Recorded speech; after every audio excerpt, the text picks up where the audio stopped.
Welcome back, everybody. Are we ready for our keynote speaker this evening? All right.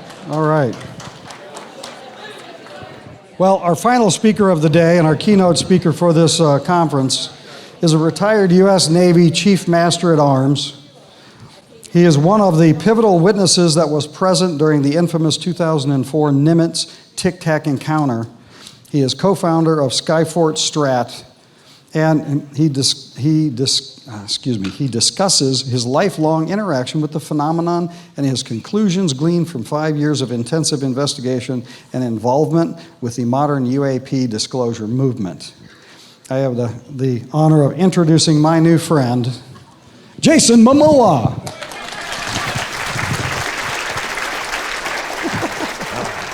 I'm sorry, I meant Sean Cahill. You don't start out a talk unless you're bright red. That's what my dad always said. Okay.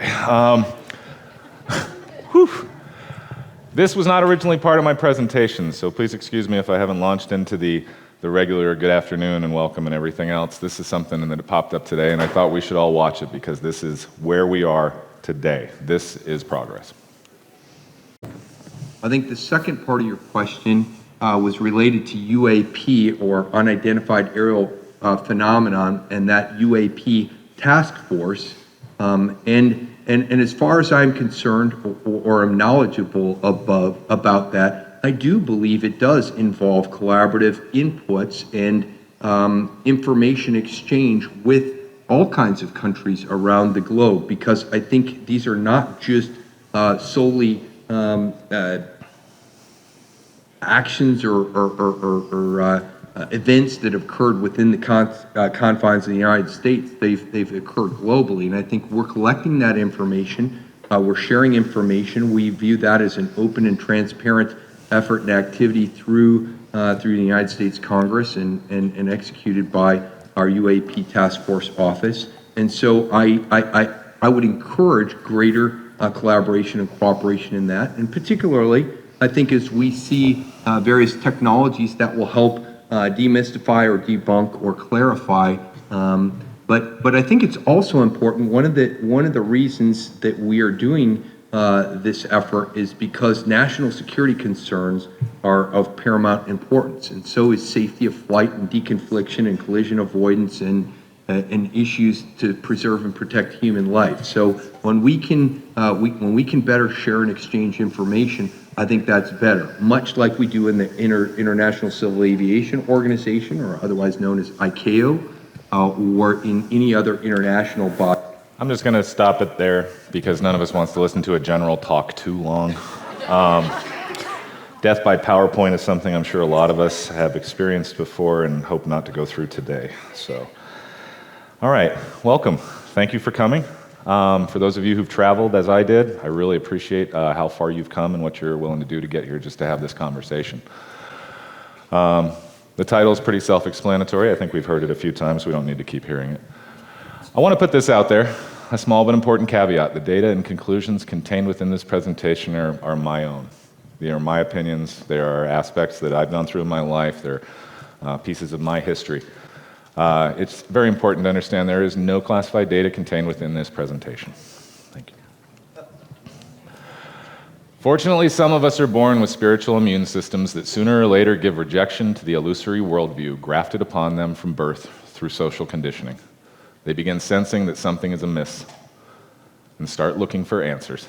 Inner knowledge and anomalous outer experience show them a side of reality others are oblivious to, and so begins their journey of awakening. Each step of the journey is made by following the heart instead of following the crowd, and by choosing knowledge over the veils of ignorance. Henri Bergson. Why am I at a UFO conference? Mostly because of that thing. And his friends and all the other guys that were with him during that time, that we didn't know what they were at first, but then we got this pretty amazing footage here. And we saw this thing that looked like a Tic Tac, and pretty much everybody knew what they were looking at. Not one of ours, not one of theirs. Where did this come from? What is it? How do we run this to ground? So the story of the Tic Tac in 2004, we were on a workup off the coast of California in what we call Fleta Hot. We were in an area where we could use hot weapons, where we could fire stuff at the islands out there that we used for the range. And we were just doing our thing, as we like to say. And those of us who were up on the bridge were enjoying it because it was kind of boring. Most of us didn't have anything to do up there. Some of you who are in the Navy might be saying, what was a master-at-arms doing on the bridge? Well, my department head was the navigator. And the navigator did not have enough good young officers to stand watch on the bridge, that they were going to be standing like 12-hour watches. So he was trying to recruit chief petty officers to stand watch. The only one he could get to say yes was his chief. But I figured it was a pretty good trade. I was going to learn how to navigate. I was going to learn things I didn't understand that would help me be a better sailor. My wife and I were talking about getting a sailboat. So to get to the point, in 2004 we were on these workups, and I got a call on the bridge from Kevin Day, Senior Chief Kevin Day at the time. And he says, Sean, we got some stuff on radar, and we just don't know what it is. Can you have your lookouts go out and look at these certain areas of the sky? We're looking for air contacts. Just let me know what you find. So I sent my guys out and had them do that. We had no contacts. This was during the evening and daytime during that point. As the week progressed, Kevin would call me occasionally and ask me again to have my guys be very, seriously look at it, have me go out on deck and scan as well, check the radar. Kept doing it. Didn't take it very seriously. Really wasn't sure what was going on. The night before we got all of this footage, Kevin gives me a call, and he's excited.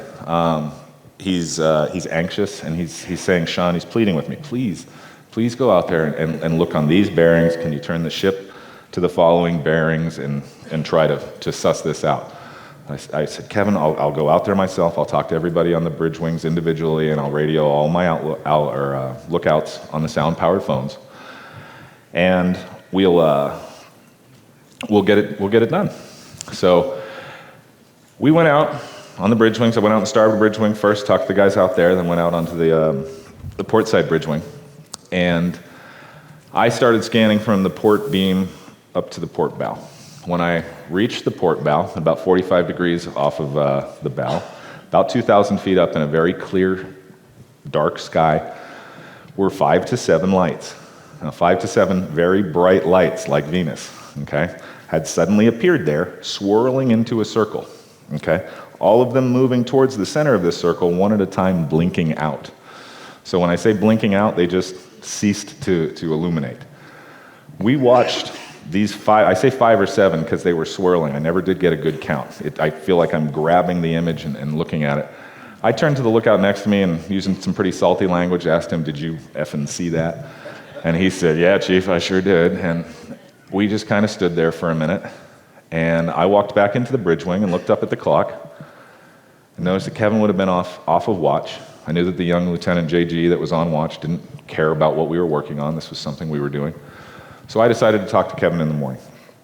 We finished out the remainder of our watch, and finished the remainder of our watch. I went to bed, got a couple of hours sleep, woke up for quarters in the morning to have breakfast. And Kevin and the other chiefs were waiting when I got out in the mess. And I was kind of ticked off. I was really tired of Kevin calling me for this stuff. I didn't know what he wanted, so I was just going to give him a lot of heck for it in the morning. And I said, Kevin, what are we chasing up here? What do you got us doing? What's with your UFOs? What's going on? He's got this huge smile on his face, just gigantic from ear to ear. And the guy that he was relieving, another operations specialist, turned to me, and I was like, what are we talking about? And he said, go check your effing email. I don't want to talk to you about it. Just go check your email. So he wasn't too happy about it. I go in the back. Everybody follows me back to the Sipper net, and we pull the video up, and we watch it. And we all talked. We were amazed. We all had read all the emails between all of the operations officers.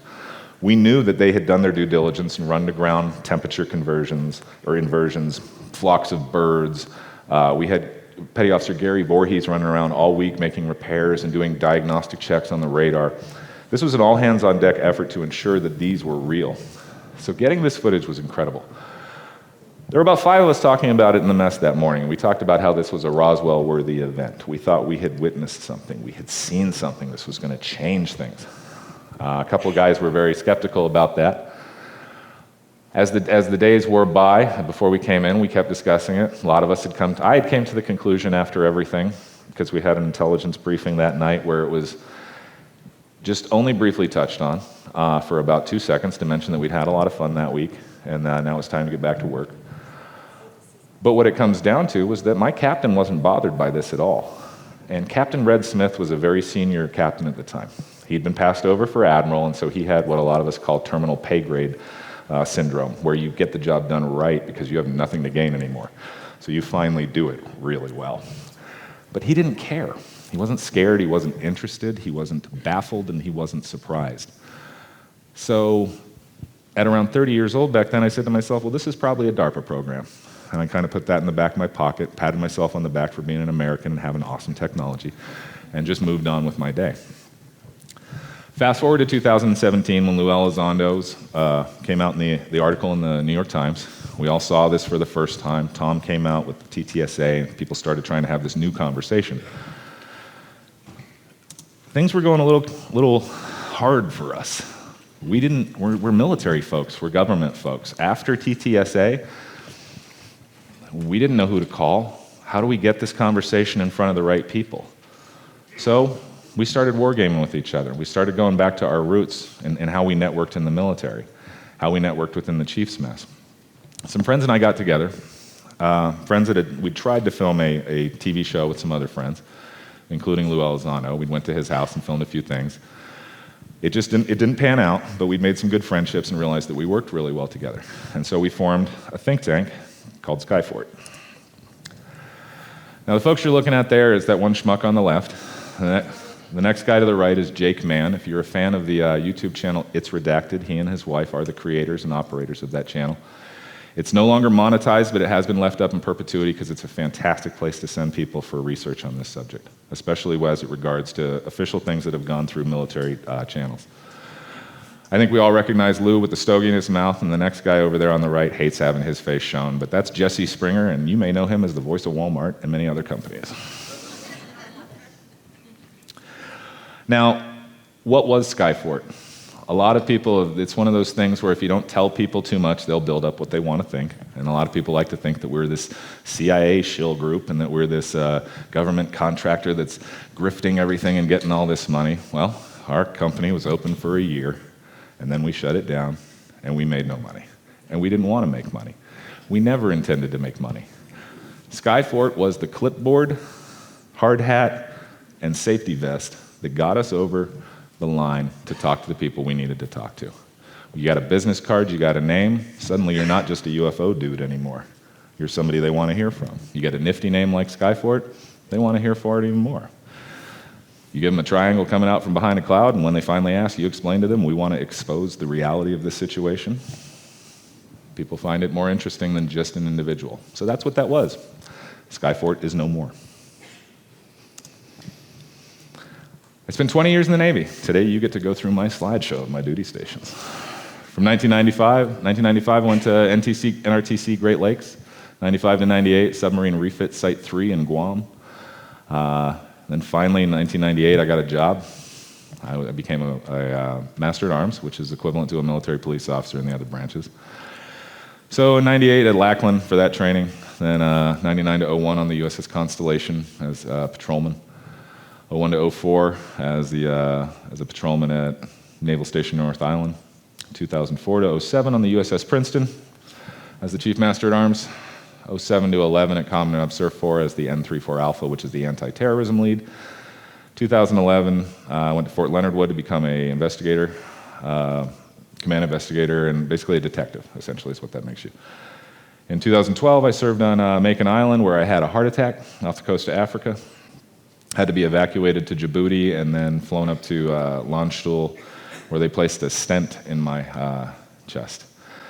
I'm going to skip the last two. The ComNav Region Southwest, well, I'm not going to because apparently I'm saying it now. Commander Naval Region Southwest Savvy is a sexual assault victim intervention program that we set up where we helped revamp sexual assault intervention, how that is perceived in the military. We greatly reduced the amount of sexual assaults and rapes within the first year of changing that. Very proud of that. USS Peleliu was my last command. My last case was unfortunately the murder of a prostitute in the Philippines. We were held over for a few months for that. It was an international incident. It was a very sad affair. I will go back to the USS Macon Island, though, and briefly mention that when I was at Landstuhl Army Hospital, when they placed the stent in my chest, something happened to me that never happened to my recollection before. I popped out of my body, and I went up to the second story in the room, because it was an open plan where the cath lab was. And I kind of hung out there, up at the ceiling, on this dusty, nasty girder thing, kind of looking down and going, hey, that's me. And then kind of, but hey, this is me. And then I watched one of the cardiac surgeons, or one of the doctors, suddenly place his foot up on the armrest of the catheter table and begin applying really steady pressure to something. And I'm watching from up here, just kind of going, what the hell are they doing down there to that me guy? And I don't understand, nothing cool's happening. I'm not meeting anyone, no one's whispering any secrets of the universe in my ear. I'm just up here watching the mistakes of my drinking and smoking and stressful life and everything else. So the next thing I know, I'm waking up. I'm in the chair, and it's like this barber chair with these, it's like a phlebotomy chair kind of, but reclines. And I go, what were you guys yanking on? Why'd you put your foot up on the armrest? All the doctors immediately just like, how'd you know that? All the nurses are whispering, going, oh, he popped out of his body, because nurses always know everything that's going on. The cool thing was that for the doctors that night, I got to validate one of those experiences for them. So they get to go forward in their life and go, no, the dude said what we were doing, he couldn't have known. That didn't change me immediately. It took some time. I had to get out of the Navy to really start chewing on what that was. But let me take you through the quick boring slideshow. That's Great Lakes. It was 32 below the whole time I was there. Screw that place.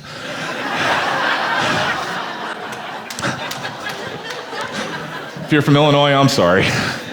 Especially if you're around the lakes and you get lake effect. Oh. Submarine refit site Guam, the USS Frank Cable poking out there, we call that a Medmore when you back in like that. Leaves room for the submarines to nest up on either side. That right angle you see right there, I owned those piers for about 2 years. I was the leading seaman, I'm very proud to say. I was senior to the other guys by about a month. That's important when you're young. That was McHale's Navy. We had a great time. As soon as I got there, they handed me a Hawaiian shirt and they said, you're bartender at the end of the point tonight, go out there. Next duty day, I drove the ski boat. We had a good time. Good place.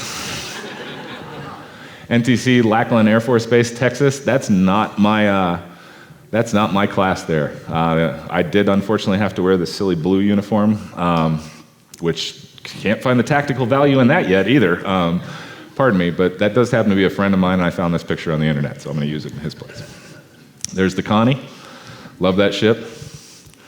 Naval Air Station, North Island. Fantastic place. Love San Diego. If you haven't been there, I highly recommend it. I still live there. 2004, that was me on the Princeton. That's where I was standing when I saw the Tic Tac. Just pretend I was facing the other way. Commander Naval Surface Forces, Fort Leonard Wood, USS Macon Island. Commander Naval Region Southwest, when I was doing the Savvy revamp. Now note, that sailor is leaning, that sailor has time to clean. Peleliu, look at that happy guy. He loves the Navy. He can't wait for this deployment to keep going forever. I was not happy. That was me a couple weeks later after I retired. I'm a little happier. Then as I peeled all that bullshit off of me, I finally became myself. Pardon me.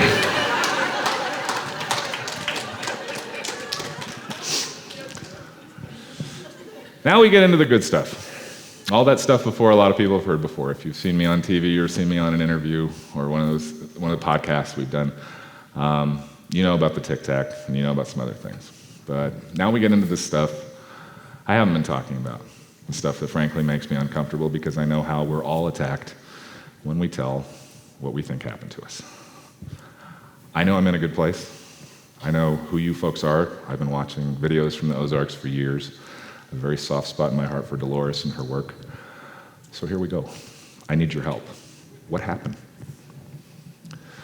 My family's Irish on both sides, 97%. That's a pretty high percentage. And I can't really wrap my head around that. That's either we're just hillbillies from Ireland or, I don't know, but I like it. My grandfather, Thomas F. Cahill, was a balloon pilot in World War I at the Somme, where there was a lodge and cigar sighting. I'm actually making a plea to the folks that are watching this. I've lost all my data on that when I lost a hard drive.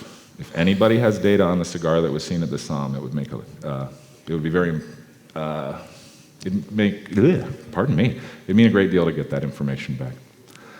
My father, Thomas F. Cahill II, was a Foo Fighter witness in World War II, B-17 waist gunner, 29 missions, flew over Ploiesti, Peenemünde. When the war was over, there was a lottery to see who could go home with the plane. My dad was not one of them because he was Signals Corps. They sent him to Berlin to hunt Nazis. He became one of the plank owners of the OSS, and then we think, but we're not sure, that he later became CIA. We don't have any direct evidence of it. I've had some friends try to look into it for me. But my dad sold textiles in Israel and South Africa at the height of their nuclear programs. It doesn't make sense. My mom's last few months were a little strange for me. My mother passed away when I was 7 on Christmas Eve, and in the months before had been remote viewing my future. That's the only way I can wrap my head around it, is to say it that way. And she filled my head with a lot of things she was seeing, which I've now lived through, which I've now had to validate and kind of peel off my mom's emotional and analytical overlay of those situations and try to figure out what they mean. This is what it looked like for my granddad at the Somme. I can't imagine hanging in a balloon while people are shooting at me or shooting other things around me. But I'm darn sure, just like we did on the Princeton, he knew what everything in the air was and what everything on the ground was, because his very life depended on it. If there was a sighting, if there was something anomalous there, I think he probably did see it. I think it probably had merit. That makes sense to me. I wrote the foreword for Graham Randall's outstanding book, UFOs Before Roswell. It is an incredibly dense treatise on this subject. Fantastic novel. The artwork by Daniel Zetterstrom, The Signal, is fantastic as well. They've done numerous books together now. I'd advise you to pick all of them up. They're great. My dad's story was simple. We were watching the Steven Spielberg's Amazing Stories. It was the episode about the B-17, where I think the guy was an artist and he was drawing in the equipment to make sure they could land and survive how they were shot, they were damaged, excuse me. And my father and I started talking about his time in the war, and I asked him, because I was a UFO buff, I was a nerd when I was a kid about these things. And I said, Dad, did you ever see the Foo Fighters? Like, what was that all about? I'd never seen my father get that somber before. It was really strange. He told me he'd seen them. He didn't think they were us or Germans, and that was all he had to say about it. He didn't want to talk about it. My father was a devout Catholic. And when I say devout, I mean he was a God-fearing man. My father was afraid of his God. When he prayed for forgiveness because he felt he needed it. I watched that my whole life. I never quite understood it. We weren't the same person like that. But he then went to change the subject, he went and got this large Nazi dagger out of his bedroom and brought it back to show me. I said, what's that? He said, well, after the war, I got sent to Berlin, we hunted Nazis. And I said, well, how'd you get this? Did you shoot the guy or did you find it? And he goes, no, I took it from him. I said, Dad, what do you mean? He says, well, I took it from him and I used it to kill him. And he went back upstairs and put it away. And that was about all I ever really learned about his World War II experience. None of my brothers and sisters had any information. He never spoke about it. He had a footlocker with all of his memorabilia in it that my mother put out for the trash one time. That was a very big fight, and it did go to the trash. And he and the boys went to the dump to try to find it and never did. Dad passed when I was 17. If I put on my Ray-Bans and mouth breathed a little bit, you'd see the same guy, trust me. Sorry, I don't appreciate the fact that I have a little underbite and I'm a mouth breather. It's from him. That's my mom on the right. I only knew her for 7 years. She was amazing. Came to find out as an adult from one of my sisters who's now passed that she got her law degree on her own when they were first married because my dad wouldn't let her work. When he came back from World War II, he said, marry me. And she said, she's from the right side of the tracks. This is her ancestral home in Ireland. Her family had a lot of friends. Her family had a lot of relations. That's my grandma and grandpa. That's my Aunt Bobby. My mom's holding the camera. Jack's eating ice cream, drinking milk. Off the picture you can't see is the milk jug, the bottle. We love telling this story. Jack came to the house that night because he had to meet all of his dad's lieutenants from back in the day. Now, my grandparents dubiously passed the title of chairman of the DNC of New Jersey back and forth for a couple of decades. I'm not sure how you do that unless there's only like 6 people in your district and they're your kids. But that's what they did. And when it came time for Jack to run for office, he had to go around and meet all the guys that kept his dad afloat during Prohibition and everything else. The joke that night was that we had to serve the milk out of the milk jug. We had to pour it out of the thing. We were horrified because my Aunt Georgine had broken the actual pitcher that it was supposed to be in. And Jack said, "That's okay, we drink it out of the same thing at home." So we were like, "Oh my God, the Kennedys don't have a jug. They just drink it out of the milk." They're normal folks. So move on from there. Remember I told you my mom told me a bunch of stuff, filled my head with a bunch of nonsense. It's what I thought most of my life, and then one day I get a call from Catholic Universe Weekly. We do a couple of articles, spend a few days on the phone, it felt like, talking about UFOs in general. Then I get a mysterious call from a Jesuit priest from Castle Gandolfo a couple of weeks later, wants to discuss my faith with me. I'm going to jump around a little bit. March 2005, this is the sketch I made the next day, when I'm sitting outside my house at a bistro table facing due east. I'm playing a video game called E-Republic. I'm very much in my zone, doing my thing, smoking cigarettes, drinking whiskey, still in my uniform at 11 o'clock at night. I'm finished, I close the computer, I stand up, and I'm standing there like this, looking due east, and I'm watching stars disappear far away. And then the disappearing stars are coming closer. As the disappearing stars get real close, I can discern the outline of a huge black triangle, like nothing I've ever seen in my life. I usually say probably about 2 football fields wide because it really felt like an Independence Day moment. This huge thing was sliding over the top of me. I could hear the wind whistling over its surface. I heard nothing else. No engine noise. No noise whatsoever other than the wind going over its surface. And I've guarded B-2s. I've been underneath them. I've seen them come and go. I've been around every manner of aircraft in my time. I have no idea how this was moving the way it was so silently. As it went over my head, it began to pick up speed. I turned around and I ran down. We kind of have a slope in our yard.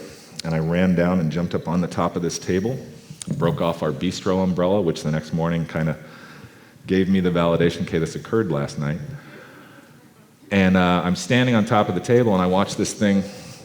Where it was at was probably about over the beach at this point, and it just tipped on its left point and, as we say in the Navy, zorched southeast. Just gone. That, again, only wind noise. I went to bed. That began a series of dreams. The dreams are always exactly the same. There's a stateroom. There's an orange bedspread. I wake up. I call it a stateroom because that's what we call a nice place to sleep in the Navy, not the crappy bunks we all sleep in. I wake up on this bed and I look over to my right. There's another bed over there, another orange bedspread. There's a woman on the bed, and the first thought, I'm like, oh boy, I screwed up. She's blonde, she has short hair, that's not my wife. She's got a white tank top on, white boxer shorts with either hearts or red circles on them. Never did really figure out what the shape was. I look over and I see a door, and I really think I'm in a hotel room. But the first thing I notice on the back of the door is there's no checkout data, and there's no deadbolt. I'm looking past here. There's a dresser. The dresser has no handles on it. It's black. Strangely enough, there's no television on the dresser, like you would expect in a hotel room. Keep panning left, just blank wall. And now here is a glass door with a large metal handle that goes up like this, and I think that's the bathroom. That's where I'll go collect my thoughts and find out what the heck I did last night. I go open that door. When I place my hand on the door, the window goes transparent. It's no longer opaque. I open it. I step out into a hangar bay. There's a yellow safety line in front of me, and there's people moving all over that hangar bay. And they are moving forklifts I don't recognize. Everything's a dark green. That's it. That dream came back for 6 months, once or twice a week. Fast forward to 2018. We're a couple of months back from Ensenada, from filming Unidentified. I've had a long time to hang out with Lou. This is before we all got to know each other. This is when we were the only folks we knew. So I got to learn a lot. I got to learn a lot of the conclusions that took some years for us to know. I got to learn a lot from Dr. Pudoff and some other folks. I was gifted, I traded an old iPhone of mine to our lead photographer from Unidentified. I wanted to get back into photography. I'd had a little bit of training as an investigator, but I wanted a DSLR. So we decided to trade. He needed something for his drone, so we traded. We traded at a weird place. I'm a regular blue-collar guy, and I'm also a homebody. You haven't seen me around here much except to go out and eat because I'm a shut-in. I'm an introvert. We were at Tom DeLong's house, okay, for his birthday party, and I'm a nobody. So I'm in the corner with my wife and Lou's wife. Lou's schmoozing because he knows how to do that whole thing. I don't know about any of that, so I hung out with our wives all night and we talked. But Matt came up, we made the trade. Matt and I had this huge conversation about first-timer effect. He said, "You know you're going to take a picture of a UFO tomorrow." I was like, "Of course, man. We're going, yeah, that's how it works. Just like your first remote viewing session, spot on. You never do it again right for 6 months. Of course, there will be something. We're joking, we're half serious. We know that that's a thing." Well, next day, my wife and I are out on our porch, and she says, "What are you doing?" And I said, "Well, like Matt and I were talking about, I'm going to take some pictures of some UFOs." We're being silly, we're being jokey, we're having a lot of fun. The vibe is high. Right over her shoulder is this fella right here. From our perspective, this is our porch. In fact, this is perfect, just like our pergola's up here. He comes in like this, does a little bit of this. I'm going like this. So this picture, the reason it looks like crap, that's a full sky on the regular green automatic setting. I did not know what I was doing. It's the first 10 minutes with the thing. All I knew was point, click, click, click, click, click, click, click, click, click, click, click, click, click. Pull it up on the computer, zoom in. We all know how focal length of our eyes versus the camera works. You go, "The moon's beautiful, I'm going to take a picture of it tonight," and you get this tiny little speck there that's so moving to show your friends and family. Pardon me. That's what we're looking at here. It was a silver sphere. You have to take my word for it. Best picture I got. Sorry. Now, last month I got dragged on the internet and on Reddit for this. Lou Elizondo got his address and his house doxed because they matched the mountains in the back. Went on the internet and found his property information. It was very uncomfortable. We're still going to show it to you, though. I have Lou's permission. We talked about it. Now, see that thing? Okay. Let me pause really quick and let me tell you, because this is the place to talk about it. I'm sitting on the floor, and this is weird for me, so please, I really feel I'm trusting you folks. I know this is going to go out on the internet and be streamed. I'll have to deal with that later, but the first telling is always the toughest. I'm sitting on the floor meditating with Lou's 2 German Shepherds. They're sitting in front of me. I have my hands on their chest. I'm doing a metta meditation. His wife and my wife are sitting right here next to the fire. I'm there about 5 or 6 minutes. I'm just pumping love out to them, and I'm just massaging their chests, and they're just loving it. The ladies keep remarking about the fact that the dogs are still there. I just keep smiling like an idiot. One of his dogs likes no one. She just can't believe that that dog's chilling there with me and everything else. But out of nowhere, my eyes pop open, stand straight up, pull my phone out of my back pocket, walk 20 feet to the floor-length window, and start taping this. Pardon any language you hear, please.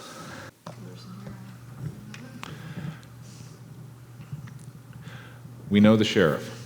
We know the chief of police. I spend a lot of time out in I've Wyoming. got it on Max. Okay.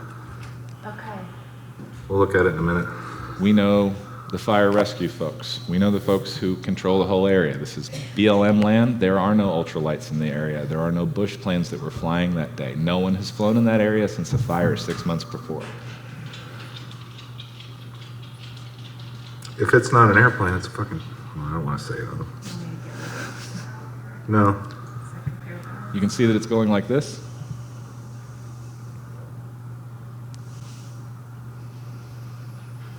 My wife, my 2 children, Lou and I took his It's truck. just a bush plane. It's going to go over a ridge in a little bit. You're going to see it. You're going to suddenly see how low it is. You're suddenly going to see how slow it is. Because right here, you can't really tell the distancing. When it goes in front of the ridge in question, Lou and I went out there. We investigated it. Met a really interesting guy with a horse on the way out there that I'm going to show you a picture of. That's the end of this one. There's a second video. It's longer. We'd be here for quite a long time, but suffice to say, the same area where it disappeared was into the mountain. Going back out to that area, it either crashed when it wasn't there when we got there, it either landed, it wasn't there when we got there, or it went into the mountain. I've flown this area on Microsoft Flight Simulator, which is pretty darn accurate these days. I've flown it at the same altitude. The only thing I can say is that it was a unidentified aerial phenomena. We met that guy, Marine Corps combat veteran. He rehabilitates horses. Beautiful man. That horse right there, you might notice that its bridle is incredibly thin, almost invisible. It's just a little piece of string. It's all the horse will take. He was so abused and so hurt by where he came from that that's all he can take. This guy takes him out and goes hunting with him for 3 or 4 days at a time, switches out his horses, and rehabilitates him. Beautiful man. We were showing him the video. That's right about where it was. And he promised us he'd keep his eyes out for us, but he told us, yep, they're out here.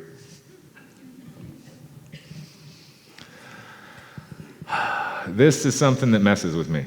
I had the absolute honor of being invited to the Monroe Institute to participate in what we call the first annual UAP Consciousness Connection. I do not know if there will be a second one. I have not been invited back. I'm a bit of a skeptic, even though I am an experiencer and I am a practitioner. We got 19 folks together, really good folks. You're going to recognize a lot of them. We all told our stories to each other. We did a lot of group meditation together, a lot of group intention together. We tried some telekinesis together. We had some successful spoon bending, which blew some people's minds. But in the end, when it came down to intentional manifestation of UAP, our results were a little dubious. It was disappointing, but I got to make a lot of really, really, really good friends. We got to do something I never thought I'd get to do, and that was really unplug from society for a week. To really take all this stuff a lot of us have tried to learn about and try to put it into practice. I can honestly say I love everybody in that picture. Of course, it's pretty easy for me to say I love everybody because I'm kind of a peacenik and stuff now, but I got to know everybody there, and those are all beautiful human beings, and I appreciate everything that they're doing. With that, I'd like to share something pretty special with you after this slide. This is where we would meditate. That was the beautiful sunsets and beautiful sky. It was just an incredible place. If you can afford it, I would absolutely recommend going to the Monroe Institute and trying out one of their programs. You guys may recognize Randall Nickerson. If you don't, he is the director of director, producer, writer of the Aerial Phenomenon School, or the Aerial School Phenomenon film. I may be messing that up. I hope I'm not. Randall's a good friend, and this is Randall playing piano at Bob's Piano.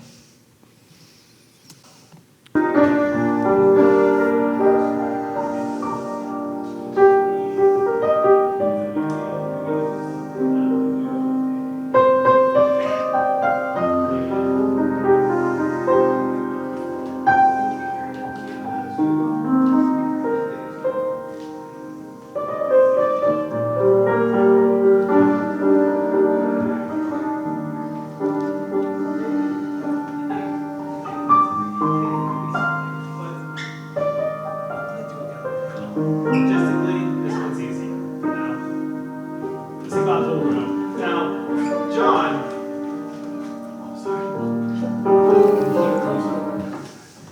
Remember this was the. Thanks for enjoying that with me. This is Guadalupe Island. It's a shield volcano that was created during the late Holocene. Bottom end of the island, you can see some craters there. That was the first upwelling. You can see other mountains, other places where it did.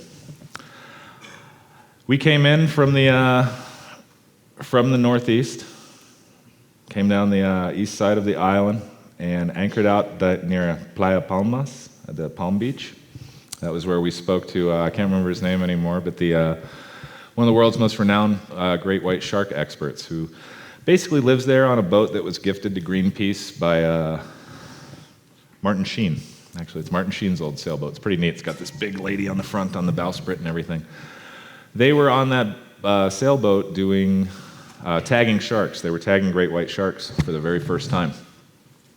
And they had transponders on these sharks, and the sharks were swimming away from the island, swimming around the island. They're listening to these transponders for hours and hours and hours, staring at this screen, hearing this beep, beep, beep. Pardon me, the last beep wasn't that great. But essentially, I was able to get him to tell me the cycle in the beeps, and they were in theta. Hours of listening to essentially a theta isochronic beat. Looking out of the porthole, suddenly they see a silver sphere, identical to the one that I showed you. Hovering over the top of that, top of the ridge there, they watched it for about an hour. Never once thought to take a photograph of it. That's how it goes, isn't it? We went down, took the boat down to the bottom of the island. We anchored in that little area there by Caleta Melpomene. It was gorgeous, huge sheer cliff, a beach that's about 6 feet wide from cliff to water, covered with sea lions that are just orting all night. They were loud as heck.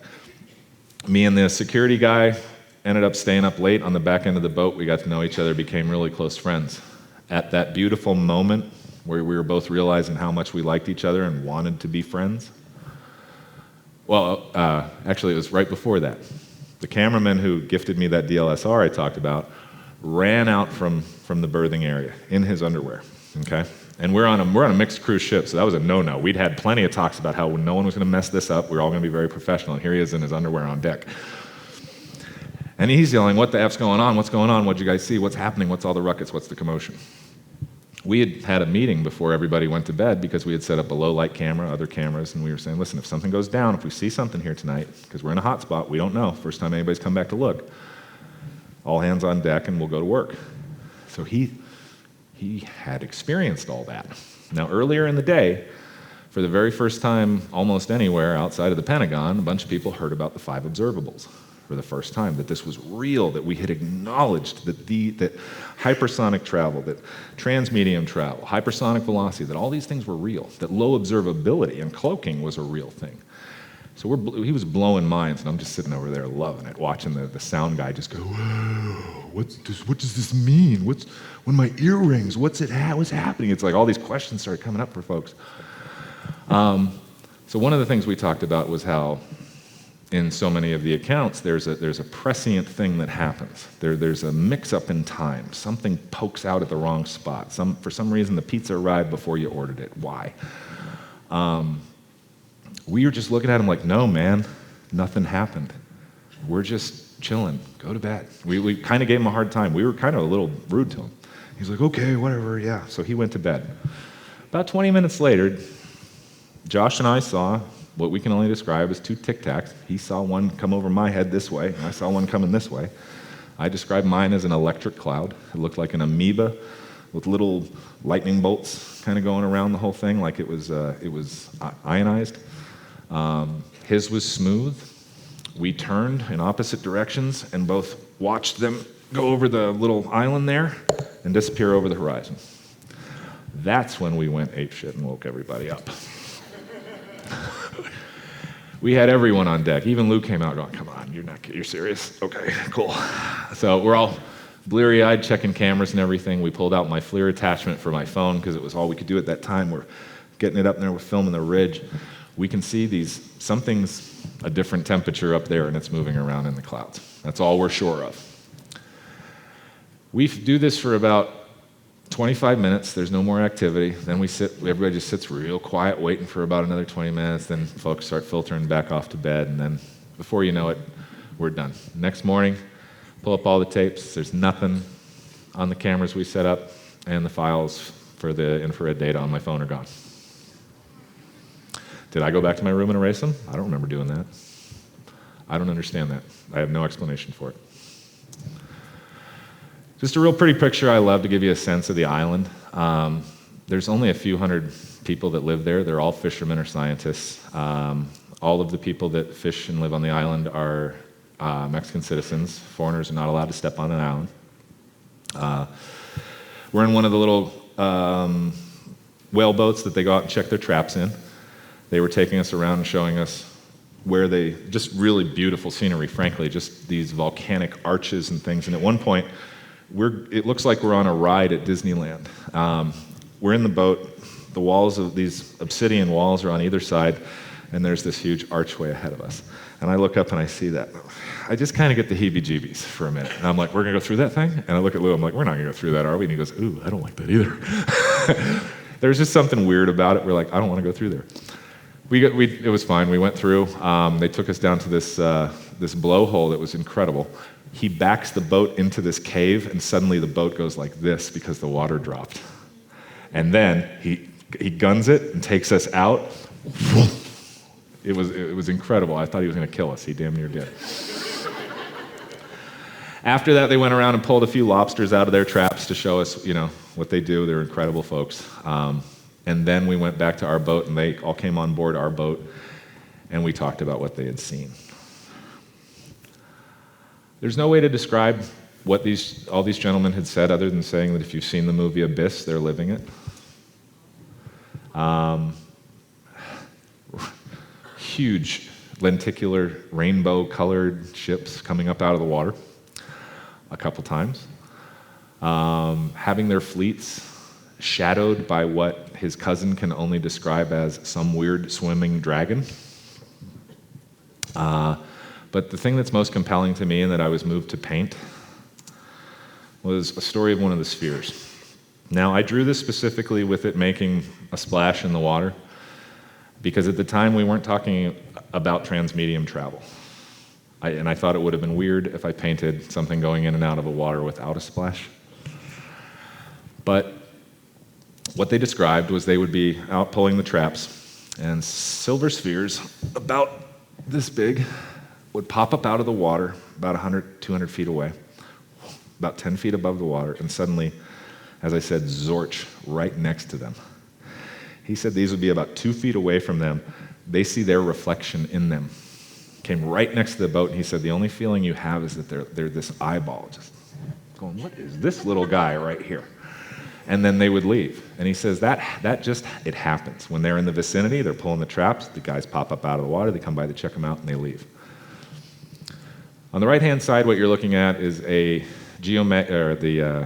United States Geological Survey map of the area around Guadalupe Island from 2016, 2017. At the time, it was the latest one. That purple area is an anomaly because there are no other purple areas on the map within a great area. So when people are like, why is it an anomaly? Because it's different than the other area. What's interesting about it is those are the exact coordinates that Kevin Day tracked the Tic Tacs going into the water. And that's why we went to the island. We made our way around the island, went up to the top, sailed over that spot, tried to take some measurements, tried to find out if there was anything anomalous that we could detect there. Frankly, we didn't have the right equipment to do it, and we were out of luck and headed home.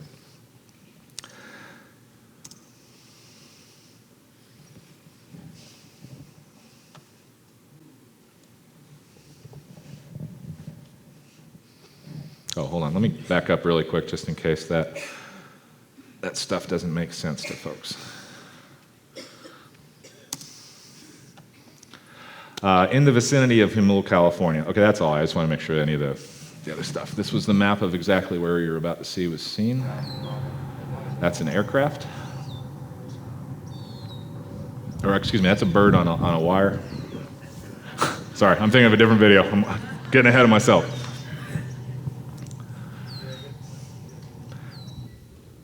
Why am I showing you these? Because they were taken by my best friend, who took a job as a drone pilot for SDG&E just so he could go out in the desert and look at the sky all day. He had heard all these stories from all these other line operators and drone operators out there that they were seeing stuff constantly. This is about his third day on the job, I think.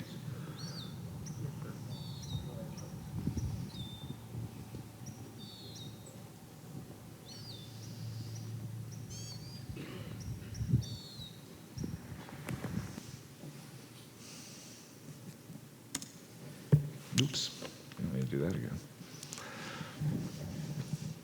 Most of us seen this by now?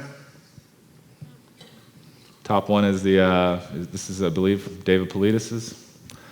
The top one is the National Park Cavern System. Bottom one is missing persons in the United States of America. Or no, flip that. Limestone caves on the bottom, missing people on the top.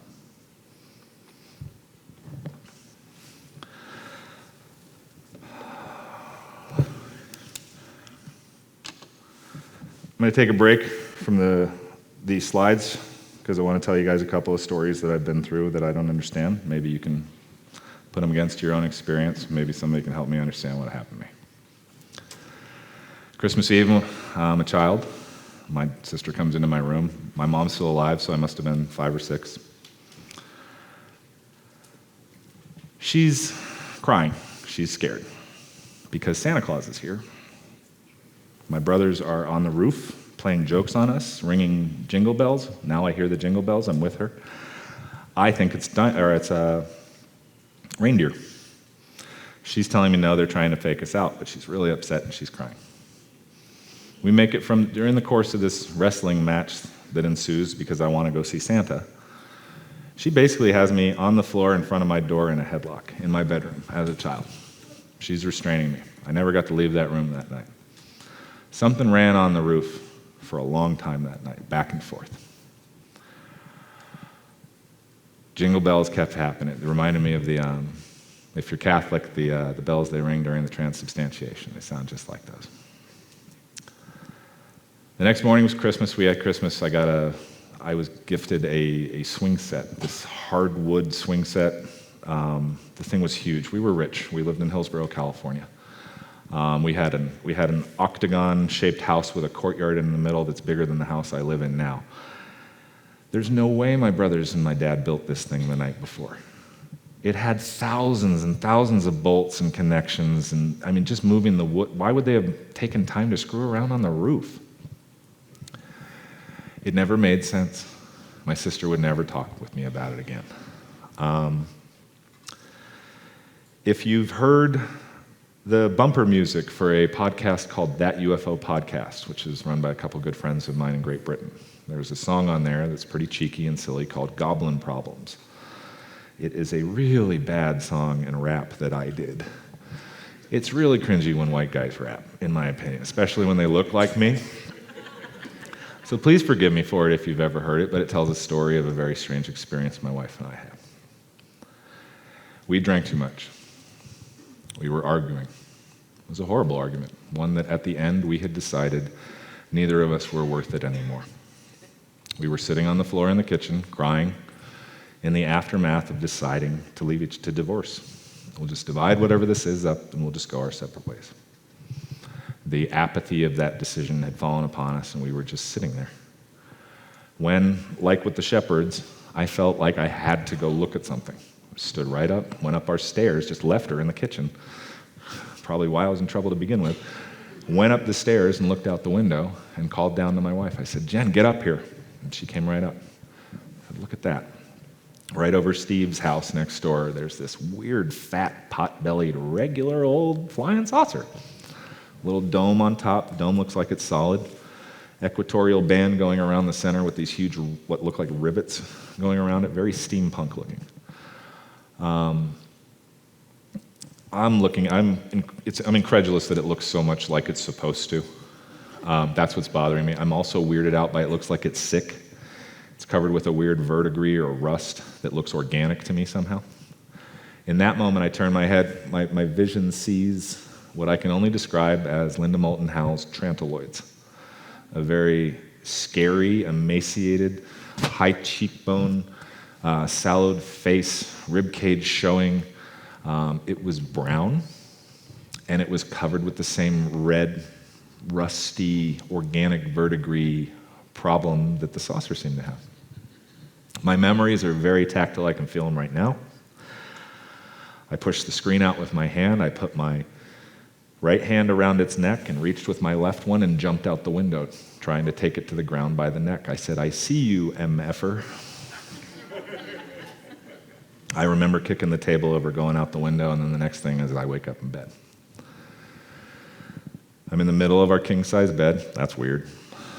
All of me up to the neck is under the covers. That's weird. I never do that. And the phone rings.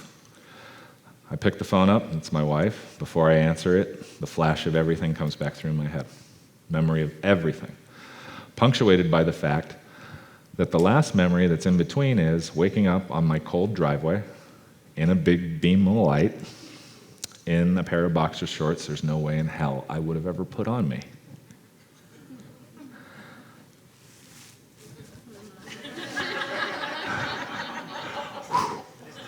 Answer the phone, pardon me. My wife says, "I love you." I said, "I love you too." She said, "You were amazing last night." I was like, what'd I do? She said, "You just knew exactly what to say. You said everything I needed to hear. You made me feel safe." That's awesome. Well, good, great. When are you coming home? "I'll be home regular time. I just want to tell you I love you, and I look forward to seeing you," and that kind of thing. Maybe we'll snuggle, blah, blah, blah. It's like, okay. What the hell happened last night? I have to make it funny. I had to write a song. It scared the hell out of me. Did I jump out a window trying to kill an alien? I don't know. Why am I that person? Why didn't I say, "Hey, you want to get a cup of coffee?" Because that's what I tell other people. Why am I afraid? I think my body's very afraid of these things, whatever they are. I don't know. I don't have the same answers everybody else does. Or, excuse me, that other people do. Meditation session. Sitting in my yard, on my couch, I decided to light a fire. I set an intention of trying to make contact. Really, really trying for the first time. I wake up in the midst of what I consider samadhi, the safe place that I go to, the void space, the warm, black, beautiful, velvety place that you rest, where everything's okay, where you can get the right answers you need. And all of a sudden, that became hypnagogic. So I thought to myself, okay, maybe I'm moving into, the dream astral area of this. We can argue as to what that is. But I'm like, okay, the experience looks like it's going to change, maybe visualizations, let's see what happens. The next thing I know, the area around me is no longer daylight. That hypnagogia has turned into a fog that has descended around my fire pit in my yard. This is really hard for me, because of all the studying I've done, I can't find enough connections amongst all of our stories to find the right continuity, the right cast of characters, the right semantics to put around this. Are there thousands of species coming to visit us? Are there one? Is there something that can control our complete perception of it? What is it? So here's the whole dang cast of characters in front of me. I've got big mantises standing in the back in cloaks. Now, I know I've read all this stuff in books before. I've heard it just like we all have. But I've never had another experience like it before or since. Mantises in the back. What seem like, I don't like the phrase because people all have different ideas of it, but tall whites. So something that looks like a more advanced gray that has emotions, and it's very tall and skinny. In front of them are a bunch of the really little grays, like in Close Encounters of the Third Kind. I call them the happy boys because they're always kind of walking around and they're just spastic and stuff like that. But I'm freaking out, and my body feels like it's paralyzed. and all of a sudden, I don't care what I'm looking at. I think I'm having another heart attack. So I was sitting like this in lotus, and I had my hands in this mudra, which I don't remember the name of it anymore. But I kind of slid my thumb over onto my carotid, or onto my wrist here, and I checked my pulse. And I was like, I don't think I'm having a cardiac event because my heart rate's really super low. And I willed myself right out of there. I forced my eyes open, forced my body to move, and I broke whatever it was because it scared the living hell out of me. Intellectually, I'm not scared of these at all. Intellectually, I'd like very much for them to send me an email, give me half an hour's notice, show up at the front door, knock, yeah. Heck, text me and be like, we're out here. Okay. All right, let me take a few deep breaths and I'll, But it doesn't happen like that. So,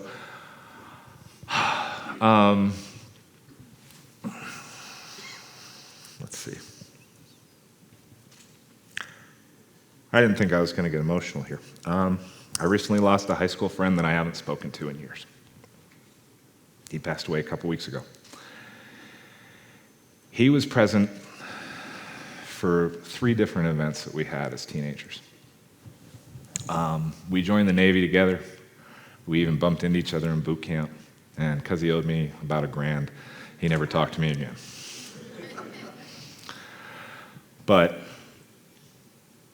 we had decided to move to Southern California.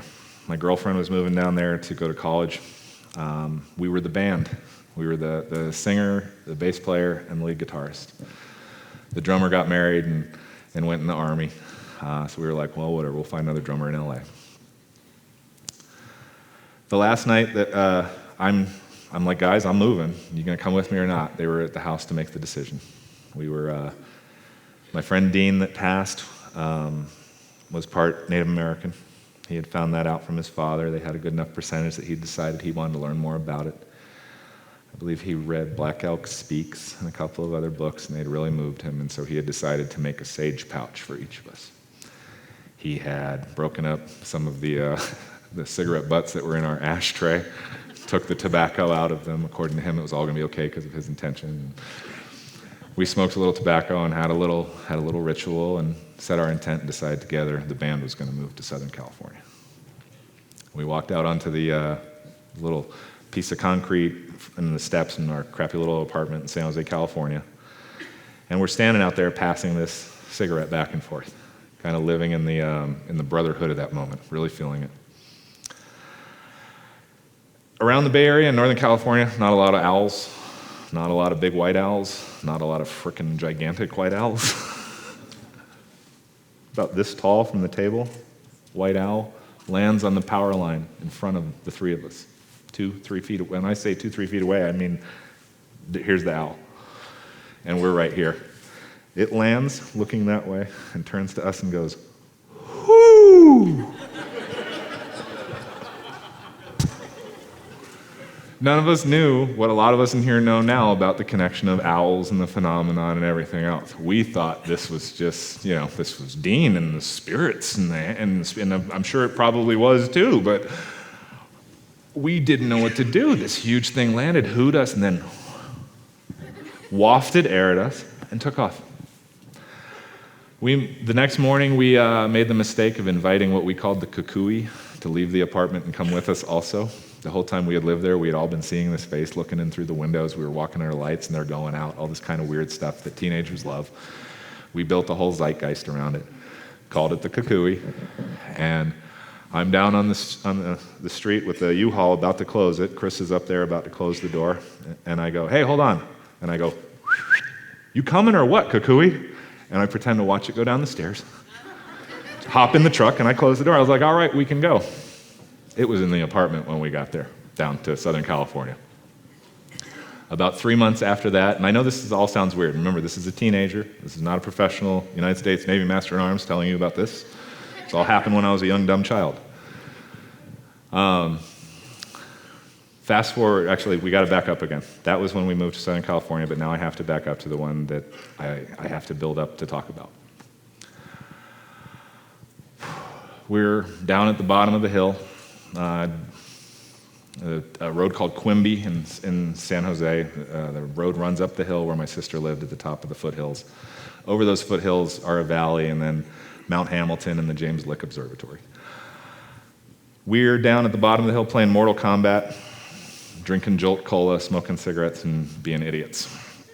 It's probably about 10 o'clock at night. My sister and my brother-in-law and her kids are out of town, so we have the house to ourselves. We're not bad kids. We don't drink. We don't do drugs. We're nerds. I think we're gonna write songs and maybe play D&D or something like that. We head up the hill. There's 3 of us in the car. The driver and I are in the front seat, and all of us see this green football in the sky, and it was about that big, but it was way up there, probably over the mountains. And we watched it descend like this, about that fast, and it's spitting out sparks out of the back like the worst Buck Rogers nonsense you've ever seen. And we watched it, and we watched it go below the horizon, and this is where our memories absolutely diverge. According to me, we drove up, turned left, went to my sister's house, stepped off. I made us go into different rooms, gave us all printer paper, and we all wrote down what happened, and we talked about it. We all assumed we had seen a meteor, a very large one. Throughout the next week, we're all looking at newspapers. I called up to Berkeley and a couple of other places, just asking to the astronomy folks, the lab up there, and they're like, nope, we didn't have the internet the same way we do now. We just had bulletin boards and stuff. You couldn't pull information down or learn anything. Never got any more information on that, but years later, after I'm on a TV show and stuff like that, and old friends suddenly want to talk to you again, I asked these guys, hey, you remember the green football? Because I had been asked by a couple of friends to sit down and write down everything weird I'd been through in my life, because I didn't consider myself someone who was experiencing these things. I thought I'd just seen a couple of UFOs before, and then was there for the Tic Tac. According to the driver, I vehemently made them drive us over. We went into the valley. We went over the hills, and we went into the valley, and I said, we're going all the way up to James Lick Observatory. That we were still seeing the lights up over it, so we saw something, and I was like, we're going there. We drove all the way up to James Lick, and they say that I got out, and after I got the information from the driver, I corroborated it with another friend I didn't even know the other friend was in the back seat. My memories were that he wasn't even with us that night. The driver told me, no, he was in the back seat. He saw the whole thing. Call him. I call him, and I go, Aaron, stop telling me what was going on. What's going on, dude? What happened? What was this? He goes, bro, you got out of the car at James Lick, and you ran. You were nuts. You're running all over the field there, and there's these freaking lights flying around and stuff, and you're just arms in the air, and you're crying, and you're laughing. And I'm like, and then what? And they're like, oh, we just got back in the car, and we came home. I said, no, we didn't. We went home to Carol's house, and we divided up the papers, and we drew this meteor. He's like, dude, that's not what happened, man. He's like, you need to call Aaron back. I called Aaron back. He's like, yeah, Sean, that's what happened. Turns out that's why we didn't talk a lot.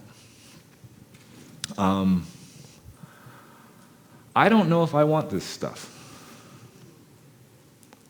I haven't been able to find out a way to live with it. I haven't been able to find out a way to communicate with it. The stuff that I see in the sky, I don't know. Is it connected to the things that I've seen in consciousness? Every time that I've ever encountered what we would call an entity has been through a modality of either sleep or meditation.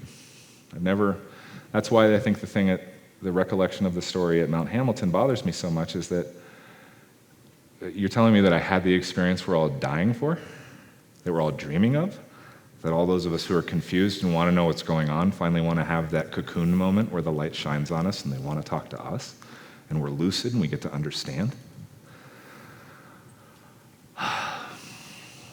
I've been horribly nervous ever since I got here. I hate public speaking. But once I start doing it, it feels very natural to me. Once I start talking about these things, I feel very much at peace. I want to quit doing this. I am compelled to stop. Intellectually, I don't want to. I don't understand. All right, back to some nuts and boltsy stuff. These aren't just my opinions, these are the opinions of a lot of people, and I want to ask some of us in this room who are having very personal experiences, and I want to give a shout out to Katie Grabowski, because by the way, I scrapped my whole presentation. We were going to talk about historical UFO stuff and do the same stuff where somebody tries to convince you this is real. It's not what I need to do here. Katie had asked me if my experience was personal, and I choked up. I didn't want to answer her. I'm one of the professional guys. I'm not one of the woo-woos. I'm one of the people who says if somebody has the I'm the one syndrome, we immediately stop talking to them. There is no I'm the one. If we're not all in this together, it's worthless. If this doesn't matter for 8 billion people, then it's BS, and someone's trying to pull the wool over our eyes. That's why I showed that video today in the beginning, because we're finally seeing that this is a global issue. We need to do this together. We've had a lot of things happen in the history of our civilization, major turning points, where if there were not people who cared about continuity of operations and the flow of society and the regular guy, would have been another cataclysm like some of the ones we assume we've had in the past.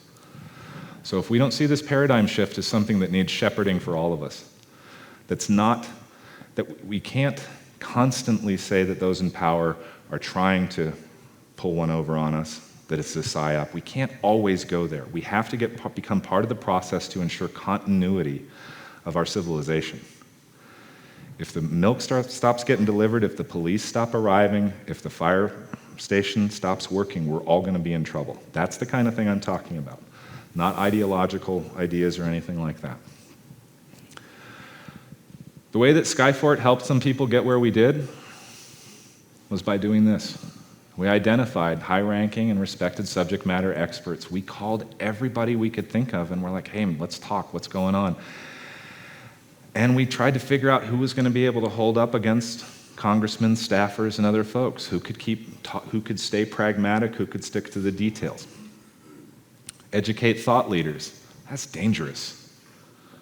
I don't like the phrase thought leaders. I don't like it at all, and I'm told I'm one of those. And I'm like, you can take that name right back. Cultivate an open and trusted surrogate network. Ain't that tough? Ain't it tough trusting each other on this subject? It's hard. We want to listen to each other with open hearts and open minds, but then we all hit that trigger point where somebody said something that was different than our experience, and it's wrong. Approach, educate, connect journalists, media, and subject matter experts. Again, the folks in the media, journalists, regular folks who aren't ufologists, they don't know.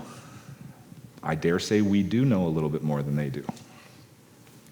Demand nonpartisan ethical leadership by example.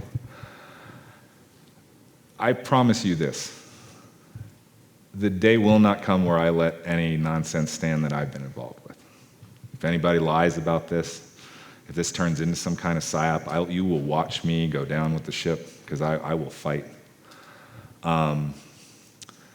This, as I said before, to me, this has to matter for 8 billion people, not just one partisan group, not just one religion, not just one sect, not just one color, creed, or anything. It's incredibly important to me. We are a divided people no matter where you look on this planet. I think if you asked any of us in our heart, do we want to be divided? The answer is no. If you ask us, how do we come together? I think if we're courageous, we say with love and grace and understanding. It's not with war, it's not with disagreement, it's not with anything like that. The future landscape, an inevitable paradigm shift. I hate when people read the slides to you, but there's some big things coming down the pipe if this becomes daily for 8 billion people. The 8 billion people that don't understand at all what's going on think this is late night nonsense entertainment. Changes in aerospace, big tech, medicine, climate, and energy. We could talk about this all day, this slide right here.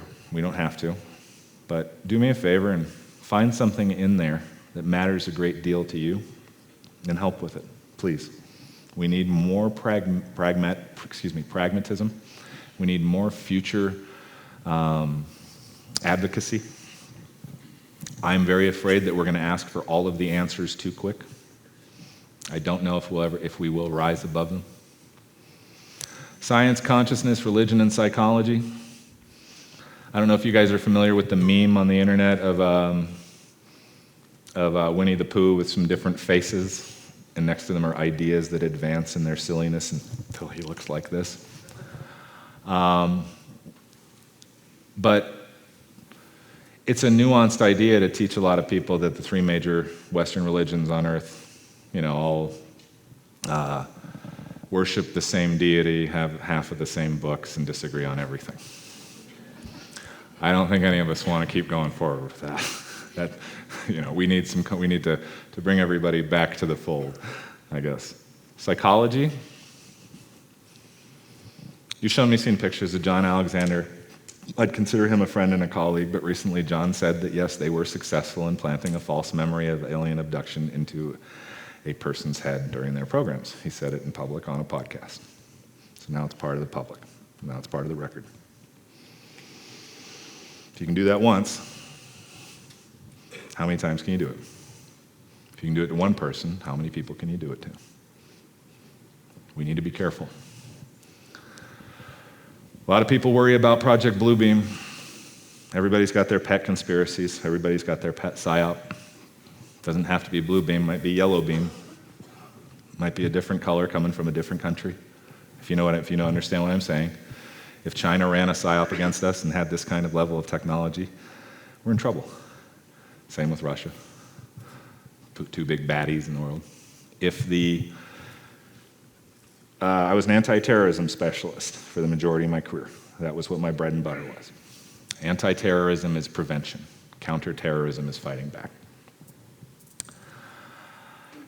If the terrorists of the world, state-sponsored or not, got a hold of some of this technology, again, we're in a lot of trouble. When I worked at Commander Naval Surface Forces, I fielded two systems out to the fleet, one of them called Sound Commander, the other one called the LA-9P Laser Dazzler. I had to go to the worst, boring 3-day class to become a laser safety officer, where I had to learn words like neodymium nag and things like that and find out all this science I never wanted to learn. And over the course of my years of research, I believe that those are derived technologies.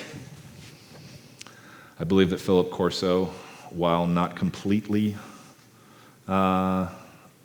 untainted, had a great deal of information to pass on to folks. I do believe Roswell was a crash of the type we think. I do believe that those crafts still exist and they are able to be retrieved and shown to people. As well as I believe that the bodies that were contained within them are still being held even though they're no longer animate.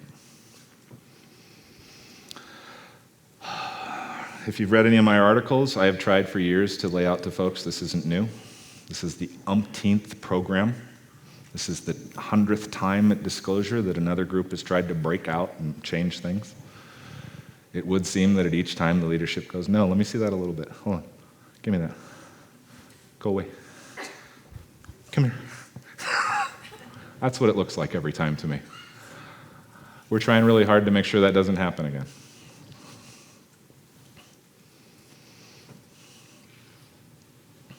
Why now? It's probably the most hated question that I get. I can't stand it. And pardon me, this is an old slide. I grabbed it so I didn't have to rewrite everything. So it says Canada and Five Eyes Partners at the bottom. We've done this before. I'm asking you guys, write me an email, give me the answer. What do we do? How do we change it? How do we not make this last 5 more years? How do I not keep coming back here? You know what I mean? Like, I love it. I like this. Forrest is amazing. If he tells me, Sean, come back next year, I probably will, even if I don't want to do these things anymore. Because every time I get around folks like you guys, it's that same kindred spirit. I don't feel like I'm outside the box and coloring outside the lines and saying crazy things. But why is this happening now? Why is it now all the time? It's always now. Every moment you've ever lived in your life is now. But something's changing. There are more sightings. There is more activity. It has heated up all over the place. Why? I don't know. No one's stepping up to give us answers from authority. There are people within our leadership establishment that seem that they do have an understanding of a watershed moment or a future change where something will no longer be able to deny that it's important enough to have this conversation right now. I don't know what that thing is.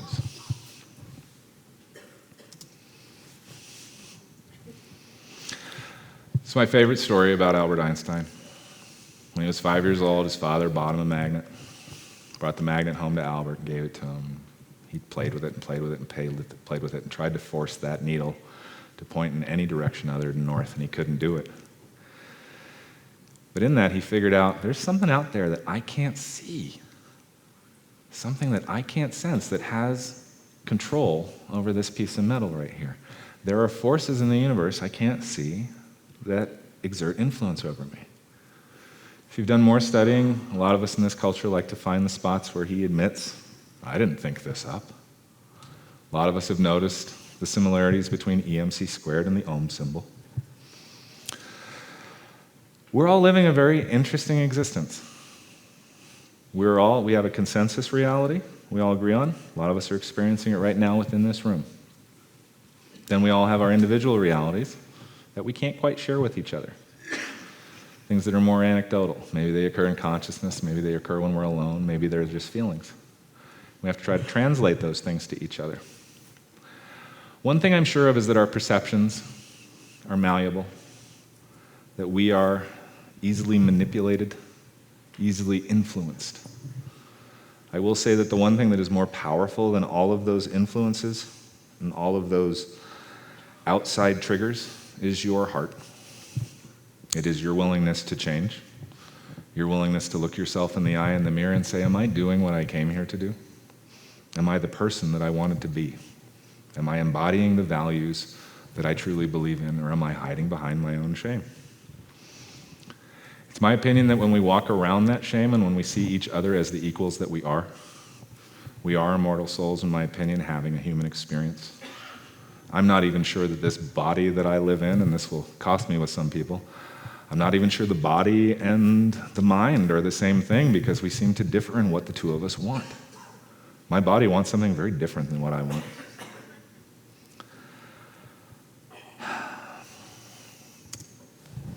You guys remember this stuff? Raise your hand if the dress is gold and white. Now let me know if it's black and blue. And now let me see the folks who can change back and forth. All right. Thank you.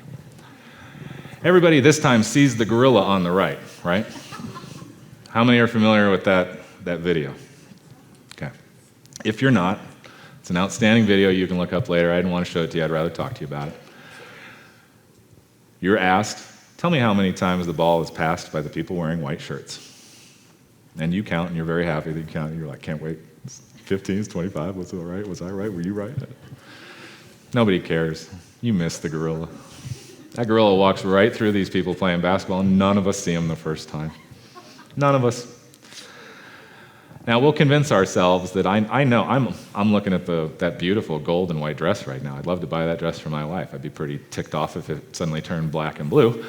But that's what it looks like for me unless I decide it looks something different. That said, we are a group of folks that are courageous, in my opinion. This isn't just a hobby. It's not just a LARP. Back what I used to think was that folks that would come to these and that would speak at these, they were living in a little bubble. I know that's not true anymore. I know that the folks that speak at these and that come to these are putting everything they have on the line, in a lot of cases. The respect and esteem of their families, in some cases, does not survive telling their experiences. The respect and esteem of their friends and their colleagues does not always survive the process.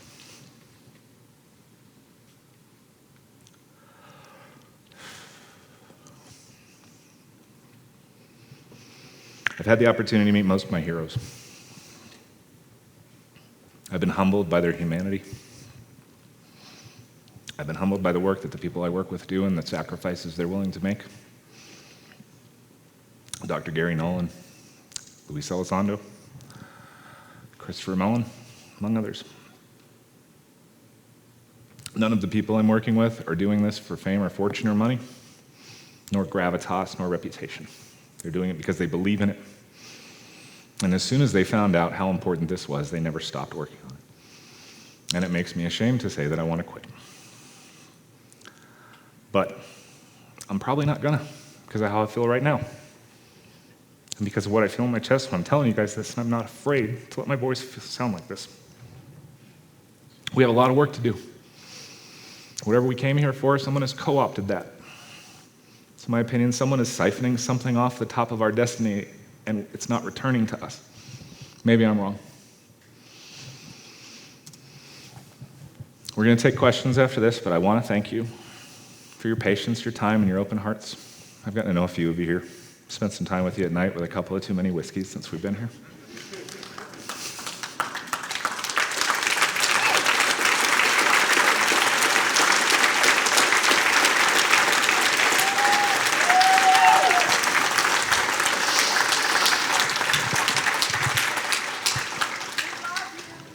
I love you too. If there's something I can do for you, please let me know. I've got an inbox I can never catch up with, but I'm always waiting for that one thing that's the right one. Talk to me. You can email me at mintyhyperspace@gmail.com. If you like to follow me on Twitter, go ahead, but it's no fun. I rarely go on there anymore.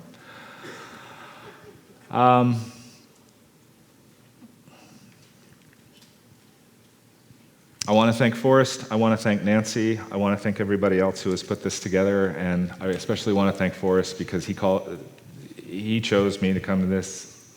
I've never gone to a UFO conference. I've never, I don't know if I'll be going to another one. A couple of them, it's a little different at some of the other ones. Let me put it that way. The money-making ventures are not my flavor. Again, please communicate with us.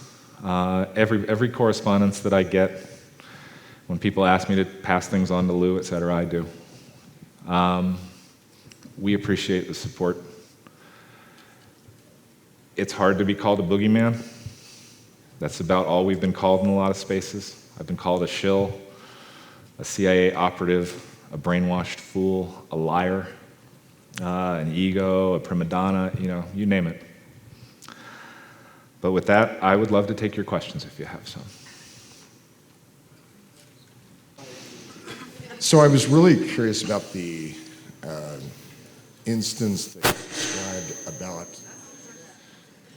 you heard wind Yes. going over the structure, but no noise.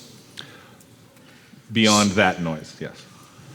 So that just made me curious, if they're hypersonic without a sound, how did you hear the wind noise off the craft? That's interesting. So at the moment it was going over, I think logically, if we recall that it was crawling over the top of me, it was certainly not moving hypersonic. So perhaps the same modalities are not engaged at the same time? I'm just curious because if you can hear the wind noise, why wouldn't you hear a sonic boom?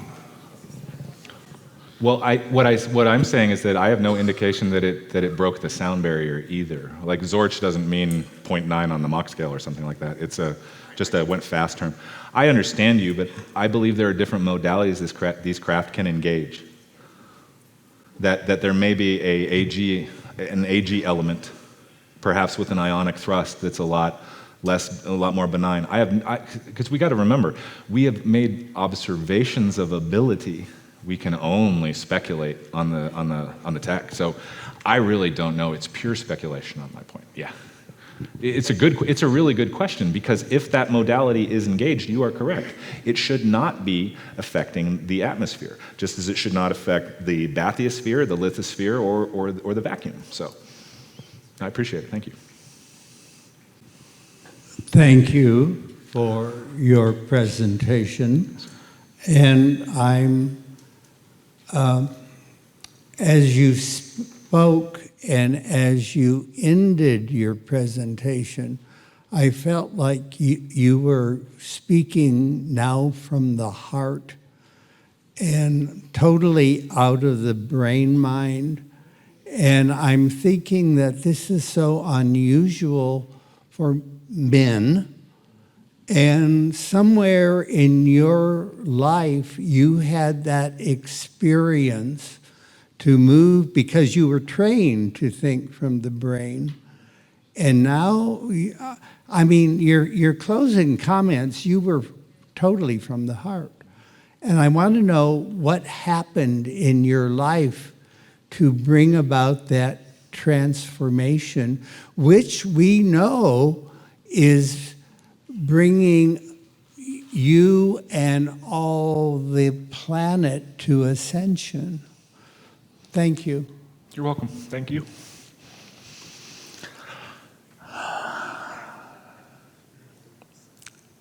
Broken expectations.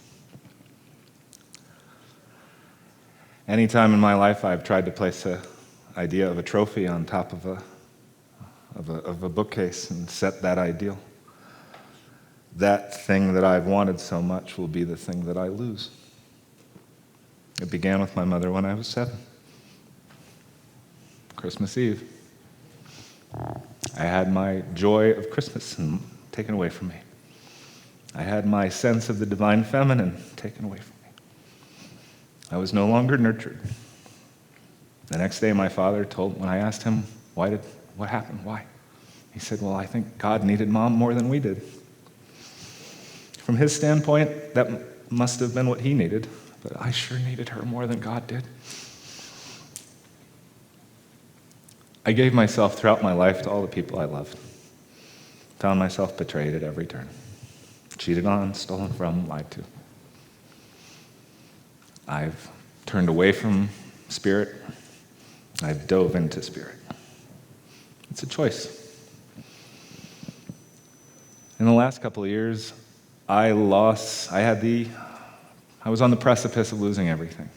My family, my wife, my relationship with my children. I had to make a decision. What do I really want? Do I want to win? Or do I want to be good? I want to be good. If I have to keep losing to do that, I'm going to do it. I don't mind. I like the way this feels right now better than it feels to read off a slide. I'm with you, so I'm glad you asked me that question. Thank you.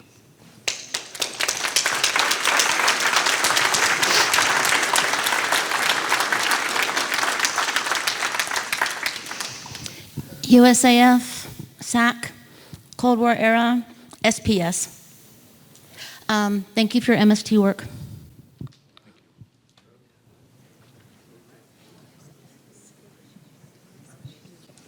You asked how to change the status quo. Your humility and your sincerity has changed the tone of this entire room. That's how you do it. But show up in a suit so you'll be believable.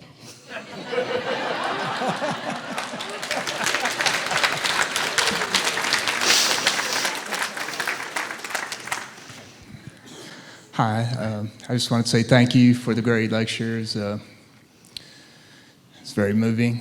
I'm glad it wasn't canned. I don't really have a question per se, but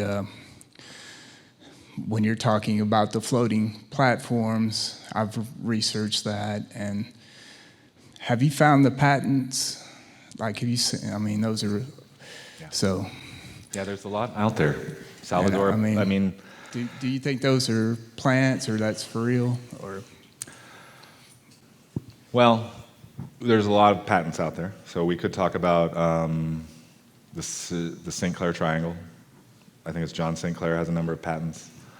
But I think the one that's most notable that we should talk about is the patent that the U.S. Navy mistakenly let be published by Salvador Pais, because it contains what I call observational reverse engineering. Observational reverse engineering meaning might not have it in your hands, but seen it enough, you've extrapolated enough data to apply it to the physics. I think that's a legitimate patent. The Navy thinks it's a legitimate patent. But the patent is a result of observations. If it were, I just want to make clear here that the patent is not, it is in production. That patent is purely skeptical and hypothetical. But I'm bothered by a lot of aspects. of the propulsion aspect of this and of some of the other technologies that have most certainly been studied by numerous private sector companies. And we are much farther along than even myself or anyone else knows. The technology is at a point where I wouldn't even hazard a guess where it is. I don't believe we've cracked what any of us would call the code of this technology. I think we're running around piecemeal with cherry-picked things. I think that's very dangerous. Yeah, I agree. I think they're 30 years ahead of whatever we see, or and they're not sharing the technology with the rest of us. They're keeping it for themselves. But I'm more concerned at the moment with AI. It scared the hell out of me in the last few months how quick that worked, because I've been looking for a research assistant and a secretary that would do whatever I told them, and now I have one. And how is that free? You're welcome. Thank you. Hi. I can sense how important your mother was for you. And you lost her at a very young age. I lost mine at a very young age too, but not as young as you did. And I thought you were going to expand more about what you were going to say about these things that you thought were weird, that you talked a lot about. I thought I wanted to hear more about that, but at the same time I wanted to ask you also if during your lifetime she has appeared to you, because in my dreams she appears to me in my dreams. She has talked to me, she has given me a kiss, she has been in my dreams, but only in my dreams. So I kind of want to know if you have had similar experiences. Similar but different. I have encountered my mother a couple of times in consciousness. The funny thing is, I've developed, as we all do, I've written a story around this for myself.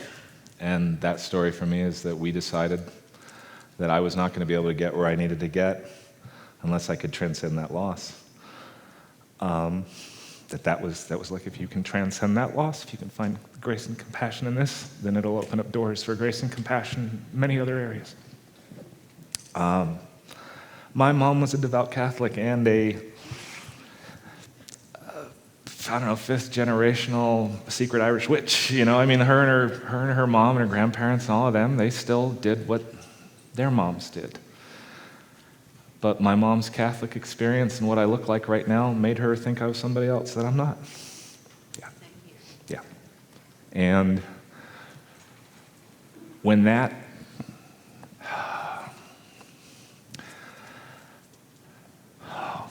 there is a vibration that we all share that is so beautiful and pure that if your ego's not ready for it, once you taste it, you think you're the one. And it's not useful for the rest of us for you to be the one. We don't need to come bring you bananas and apples and listen to you all day. We need to feel that spark. And it's been a life of trying to transcend that silly yoke she put on my shoulders with her own analytical overlay. I'm not a Catholic. I'm that jerk that can tell you when your God didn't exist. I'm far more interested in what the Trans-Siberian shamanic tradition was and the dream time of the Aboriginals, in the Native American tradition, people that are still close to the heart, not living in a fear-based recyclical system. So, I'm sorry, I could talk all day about that. It's hard. But I think we shared the same thing. I still have to transcend that idea. So my first UFO experience was in 1984, and it was a diamond-shaped UFO. And I looked and looked and looked through the literature, and I could never find anything that looked like a diamond-shaped until I saw that patent that you're talking about, a Salvador Pais. And I also have seen the triangular UFOs in southeast Oklahoma on numerous occasions. And so I would ask you, if you read the patent, it talks about manipulation of space and time. So not just space, not just the idea that we can have these observables, the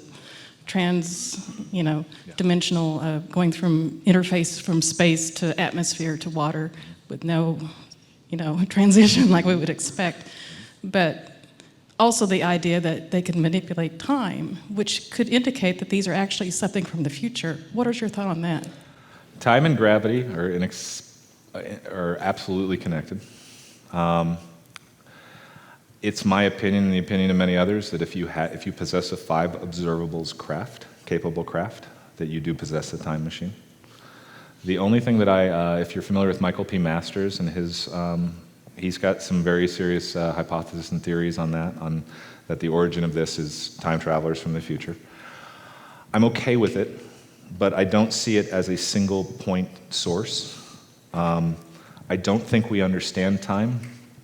I think that I've had brief moments in my life where I've experienced a non-linearity of time, where time feels more like a spatial dimension than a linear dimension, that there's an ability to move back and forth across that. So for me, it's, wow, my brain just went blank. Sorry. What are we talking about? Could those UFOs be from absolutely. the human future? Well, it's an excellent question, because if you have a time machine, is the point of origin important? It could have been invented in the past. In the future, it could have been invented now.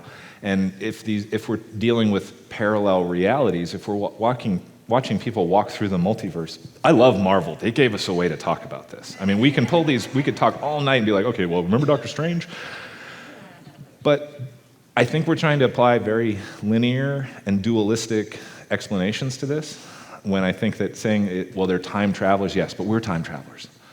You know, we're moving forward now at the rate that we can under these gravitational conditions. We change those gravitational conditions or our speed, and that dilation effect then begins. So absolutely yes, but I don't like to think of the future as a destination. Thank you. I have one quick question for you before we continue. It's in line with this.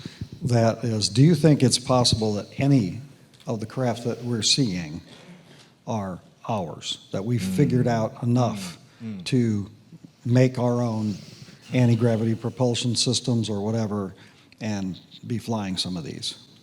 Absolutely. I'll give you, I can't stand up here and make this sound pretty or padded or make it sugar-coated or anything. Yes and no. I think we have achieved some aspects of this technology, most certainly. I think that some aspects of governments in this world are far more interested in the manipulative abilities behind this technology, because it would seem that consciousness manipulation is a part of the weaponization of this. I think maybe we might have cracked anti-gravity. I think maybe we might have cracked anti-gravity or mass reduction. I don't believe that we understand metamaterial terahertz energies and the means to produce them in the way that we observe with these craft. So what does that mean? As I said, there is nothing classified in this. This is pure conjecture on my point. But there's plenty of folks that have conjectured that some of the advanced bombers that we have, that their flight characteristics are so there's so little room for error with those airframes and they move so well, there is a wonder if the mass has been reduced. I don't know. I don't believe we possess faster than light travel. I don't believe we possess all of these devices and such that a lot of people will say are out there. I believe the level of technology that we are at is far lower than many people would like to put out there. That's okay. my opinion. Yeah. Thank you. First of all, I'd like to say that about everybody I've talked to would like to see you back next year.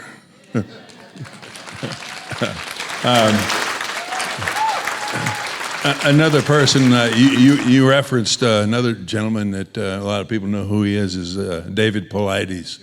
I know they've asked him to get here, didn't fit his schedule this year, but I'm going to write the guy and say, they want to see you here. How many of you know who David Paulides is?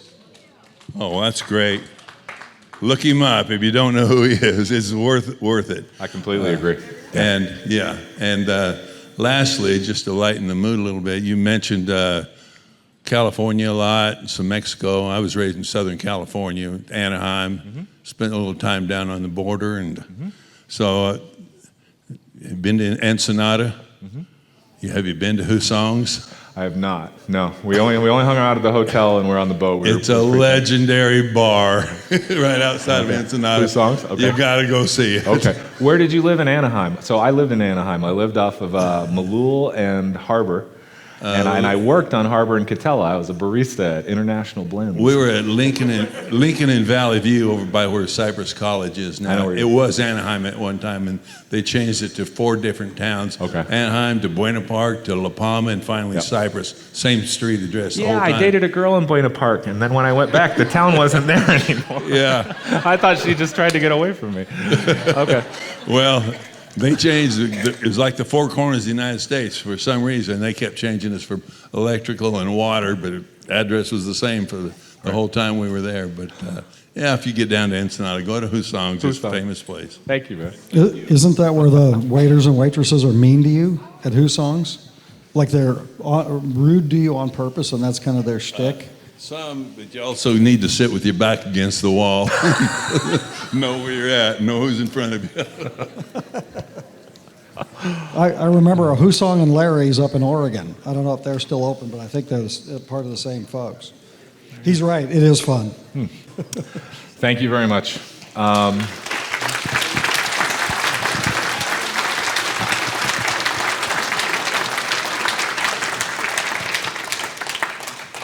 I'll come back.